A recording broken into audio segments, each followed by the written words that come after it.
আসসালামু আলাইকুম এভরিওয়ান। আজকে যাব বাফেট লাউঞ্জ মিরপুর পার্ক। আমার সাথে আছেন আমার একজন বড় ভাই। একসাথে এই গন্তব্যস্থানে যাব। মিরপুর যাওয়ার জন্য আমরা প্রথমে চলে যাচ্ছি মতিঝিল মেট্রো স্টেশন, কারণ মতিঝিল মেট্রো স্টেশন এখান থেকে আমাদের কাছেই। মেট্রো রেল দিয়ে খুবই তাড়াতাড়ি আমরা মিরপুর চলে যেতে পারবো। রিকশায় করে মতিঝিল মেট্রো স্টেশন যাওয়ার পথে আজকের প্রকৃতিটা খুবই সুন্দর ছিল। কোনো যানজট ছাড়াই অনেক তাড়াতাড়ি আমরা মতিঝিল চলে এসেছি। এরপর মেট্রো স্টেশন থেকে টিকিট কেটে সোজা মেট্রো রেলে ওঠার জন্য চলে আসলাম।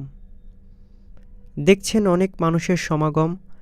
মেট্রো রেলে মতিঝিল থেকে উত্তরা পর্যন্ত যাওয়া যাবে, কিন্তু আমরা উত্তরার আগেই পল্লবী মেট্রো স্টেশনে নেমে যাব। ইতিমধ্যে আমাদের মেট্রো রেল ছেড়ে দিয়েছে। দেখছেন মেট্রো রেল থেকে বাইরের কত সুন্দর দৃশ্য দেখা যাচ্ছে। ইতিমধ্যে আমরা চলে আসলাম পল্লবী মেট্রো স্টেশনে। তারপরে আস্তে আস্তে মেট্রো স্টেশন থেকে নেমে যাচ্ছি। নামার ক্ষেত্রে আমি সবার শেষের যাত্রী হিসেবে নেমেছিলাম। তো দেখতে দেখতে আসলাম আমার গন্তব্যস্থান বাফেট লাউঞ্জে। বুফেতে খাওয়ার নির্দিষ্ট সময় ছিল দুপুর 1টা থেকে 4টা পর্যন্ত। বুফে খাওয়ার জন্য বাফেট লাউঞ্জে এসে খাওয়া দাওয়া শুরু করলাম। বাফেট লাউঞ্জ মিরপুর 10 ব্রাঞ্চের ডেকোরেশন খুবই সুন্দর ছিল। আমি সম্পূর্ণ জায়গাটা ঘুরে দেখতেছিলাম।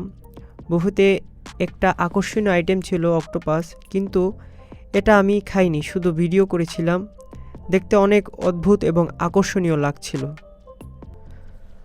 তারপর দেখতে দেখতে বুফের সময় শেষ হয়ে গেল। এরপর আবারও মেট্রোতে উঠে পড়লাম মতিঝিল আসার জন্য। অতঃপর চলে আসলাম মতিঝিল মেট্রো স্টেশন। তো আজকের ভিডিওটা এই পর্যন্তই ছিল।